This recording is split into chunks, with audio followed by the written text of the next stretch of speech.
ॐ तव कथामृतं तप्तजीवनं कविभिरीडितं कल्मषापहं श्रवणमङ्गलं श्रीमदाततं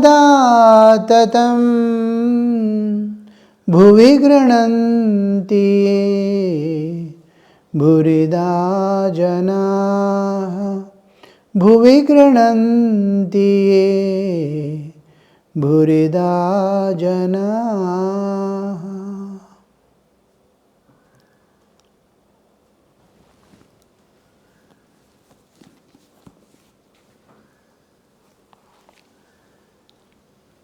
Sri Ramakrishna is telling to the tantric devotee,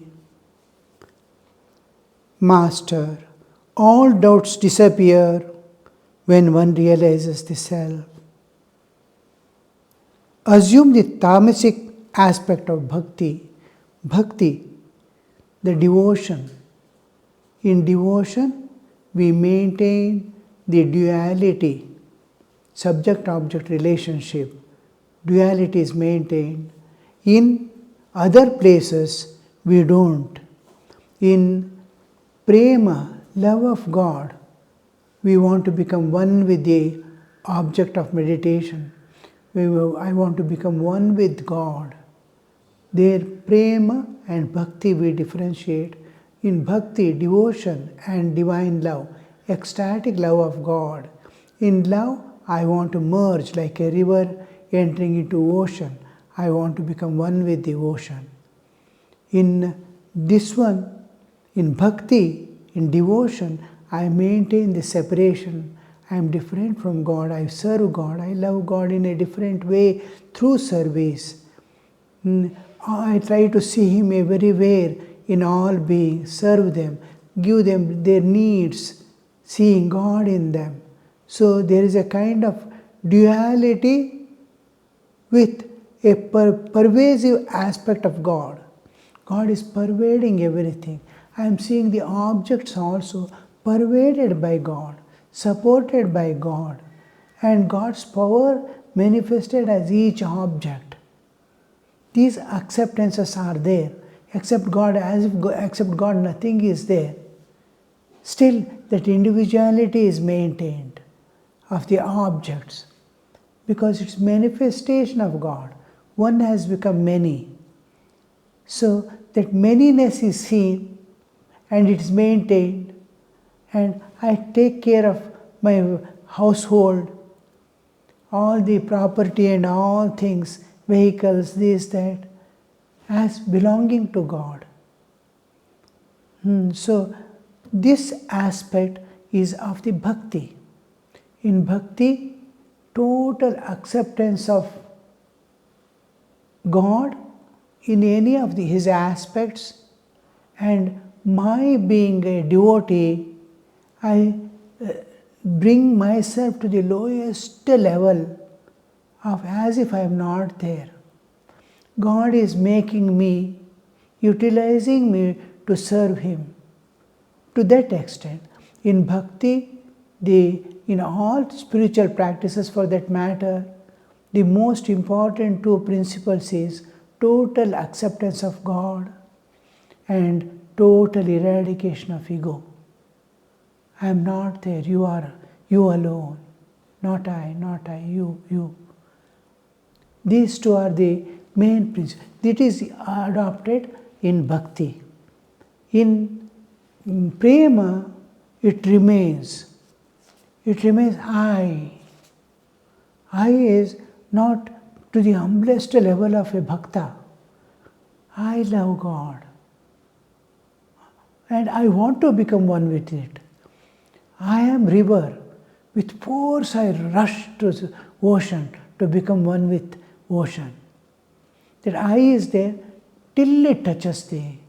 And this I is independent of the rest of the existence. Like a river rushing into the ocean, it doesn't identify with anything of this world. mountains are there, this is there. Any obstruction also, it overpowers and goes. There is a huge rock, it splits itself into 4 pieces and starts flowing across and rushes forward. So this non-identification with the world and retaining independent ego of a be to merge in God, in love. Here ego is brought to the lowest level to the extent you make me do your services. I can't do. I am your child. I am your devotee. So ego is brought down, and then because it is a sustaining, long sustaining, lives after lives I want to become a servant of God. I want to live as long as the earth and sky exist in this world. Through millions of years, eternally I want to be the servant of God, to serve Him. So, long sustaining, you cannot retain the ego. Here it is retained as you make me do your services. So, here, that bhakti, the tamasic aspect of bhakti, there is sattvic aspect. I take care of God, I love God, I serve His devotees, all the sattvic aspect. Rajasic aspect, running and doing for God's sake. Anything is bringing some fine, he is going somewhere. You see in Thakur's life, his father will be going from one village to another village far off. When he is entering almost the other village, he has passed through, almost walked through whole day. Evening is nearing, he sees a bilwa tree with fresh shoots coming, tender bilwas. Immediately he thinks of his shrine at home, Raghuveer, and then immediately starts plucking the leaves and walks back the whole day to worship the Lord. That he has to keep a few steps, maybe another hour he has to walk to reach that. But here, that how that dedication comes. So I have to take care. Now that walking all through is a rajasic tendency, but it is applied to God. It's as if he is possessed by a desire in making him run back. And what he has covered whole day, he has to cover back. He will be there early morning next day, through the street, walking through the street. Straight have a bath and start doing worship. So look at this rajasic tendency. A huge desire as if he is possessed. The purpose of his going is to meet someone and have something, or give something and come back. But leaving that, as if you are going somewhere and some great desire possesses you and drags you. This is rajasic tendency. Then Thakur's tamasic tendency. I am going for something, God's work, and something is obstructing. I try to push it away. It's for the Lord's sake. One person a devotee was beaten, a sannyasi was beaten somewhere, many times I have told in the class. He was a military man, taken sannyasa after whole training. By mistake, some other sadhu has stolen his things to be this. They start searching, you got to get this sadhu, and they start beating him and asking where are the things. He silently receives all the beatings. When they get tired, he stands up and says, I am military trained. I can kill all the 3 of you who are beating me. For love of God, I pardon you. For love of God. How much of beatings he has borne? 3 people beating. And he says, for love, this is tamasic. To bear all that pain silently. This one, my God must be pleased with that. So Hanuman's, you can see, going to Lanka, how he reacts to the oppositions only for the sake of Lord. So this kind of tamasic. Now the tamasic aspect of bhakti. Assume the tamasic aspect of bhakti. Say with force, what? I have uttered the name of Rama and Kali. How can I be in bondage anymore? How can I be affected by the law of karma? Law of karma is inevitable. We are in the realm of relative existence.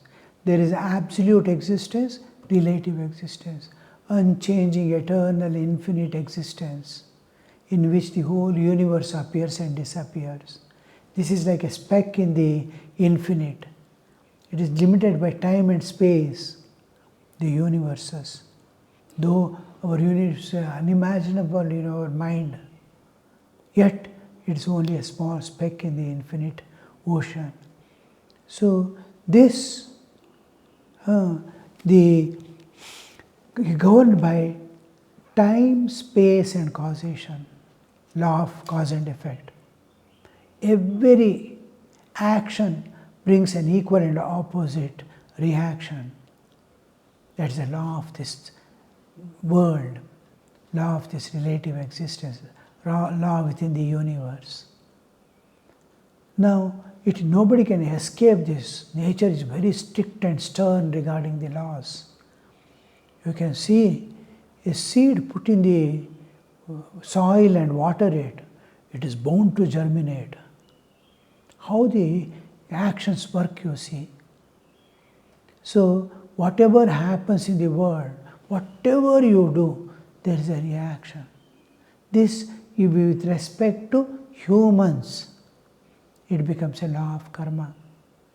All living beings in general and in specific human, because human has the ego of acquiring karma. All other species, because of absence of ego, has working out the karma part. No new karma is acquired by any other beings other than human. Even gods and goddesses do not have the karmic acquisitions. They cannot attain anything through karma. If they want to go ahead, they have to go only through renunciation or have a human body again. So karma adhikara is exclusively given to man. If a dog bites a man, it never becomes a karma. But if man does anything, good or bad, he has to work out the karma, because ego is there. The kartritva bodha is there, and there is intelligence. So in presence of the intelligence that he can understand, and the ego makes the karmic law work. The same law of cause and effect applied to human existence, and the existence of life becomes the law of karma. Now this is not applicable the day you accept God, and day you accept God as your goal of life, you are no more under the law of karma. Though nature takes an important part in the life of the jiva thereafter, to take the responsibility of leading him back to the source, that is a plan of nature too. And in that process, nature will make everything favorable according to your karma. What all you have to experience, that will be experienced by you in a different way. The fruits of action, the pain and pleasure will not remain. a new opening will be there. The karma works in such a way, it will lead you to God. Every karma, all the joys and sorrows you have to work out in that body do come. But everything you say, it becomes not only a suffering and joy, but a knowledge. And knowledge invariably turns out to be wisdom. In case of sadhakas, they too suffer. But suffering is not a kind of dejection will not come. They accept and it becomes an experience to give the knowledge. Pain, what is pain? In normal person, when pain comes, he revolts, he rejects, he opposes. But here, in the case of a devotee who has fixed his goal to realize God, this do not happen. It takes a different course. He takes it as a knowledge. And knowledge he applies again in the life as wisdom.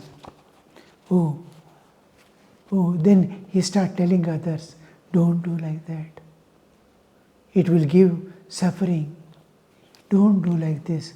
And every act of his, whatever sukha and dukkha is coming, it is washing down his inner vasanas. In case of others, the vasanas are enhancing with each pain and pleasure. It revolts to the nature. This accepts the nature.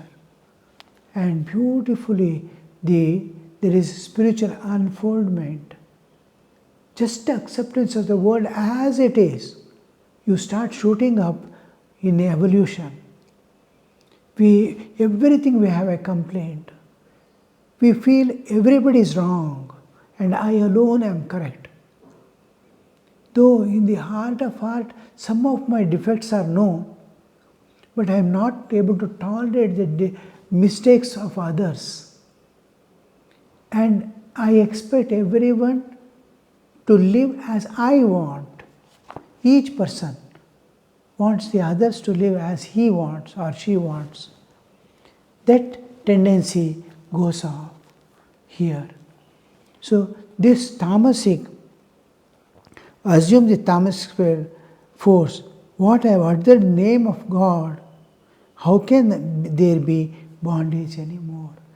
Even in Bhagavad Gita, Krishna says, the day you accept God and the spiritual path to realize God, you are sadhureva samantavyaha samyak vyavasito isaha. A great papi, sinner, he is habitually doing sin. Suppose he decides that I must lead a good life, I must be devoted to God. Bas enough. To stop his tendency, it may take many lives. He is doing the same thing. But the day he decides, that thought comes in his mind, from that day, sadhureva samantavyaha samyak vyavasito. He must be considered as sadhu. Though he is indulging in the same thing what he was doing, but inside that seed has already taken the place in the heart to germinate. To germinate it takes a long time. Then it blooms. Shoots come up. Then fruits come much later. It may take many lives. But you see how the karmic load doesn't apply, and when it applied, it helps the evolution of the jiva. So how can there be? Means the faith is the most important part. How can I be affected by the law of karma? How can I be in bondage anymore? The God's name. What is the proof? The other saint's life. Every saint has lived a life like that? How they, from the entanglements in the world, intense raga dvesha, attachments and aversions, they take a smooth turn and start moving exactly in the opposite direction of what they were and how they were, where they were going. So this movement, this conversion, transformation, internal transformation is one of the important, just an acceptance, total acceptance of God. Total acceptance and total faith. Acceptance always goes with faith. I have not seen God. Nobody can see Him unless all his internal things obstructing his vision are cleared off. Then he can see. When we walk around the Kailas Manasarovar, only 4 places you will see the Kailas Parvat. All other places you are moving around, within 5 kilometers of that, you are going around, but you can never see. Because of the huge other mountain ranges and trees and this, that, obstructing your vision. You are somewhere, it is somewhere, though it is huge, unimaginable, small hillocks and hills obstruct your vision.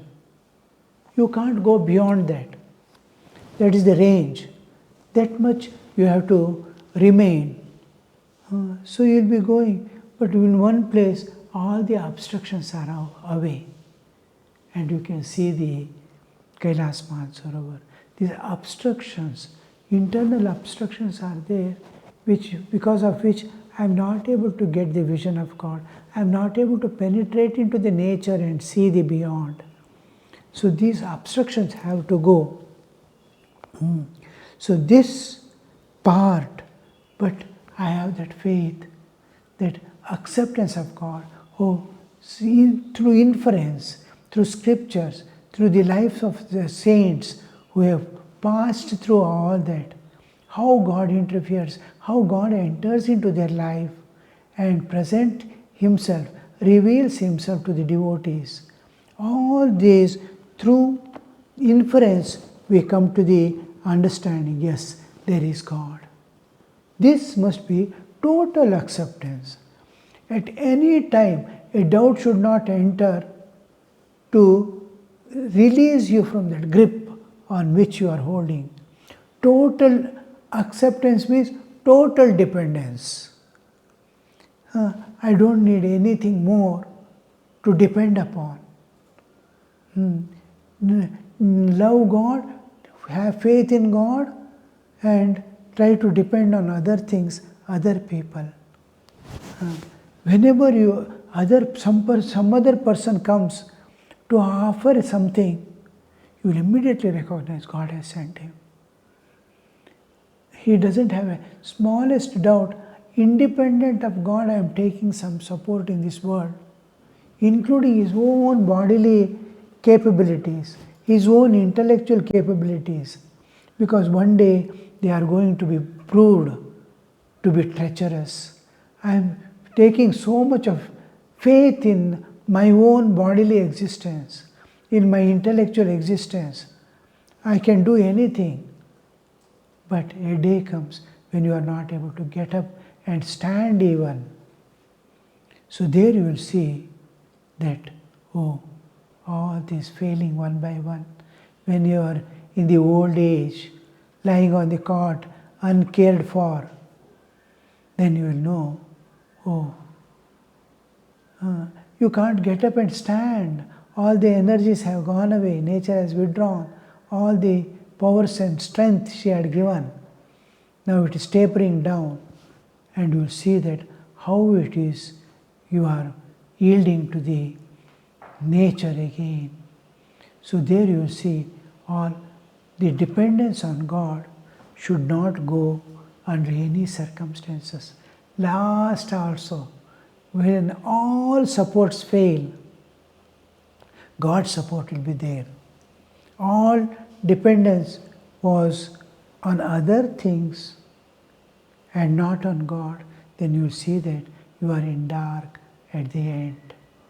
But you are in and through all, whatever support was there, you knew it is given by nature and God for my lively existence in this world. That faith will make, oh, God is there with. What kind of faith? The faith of a child.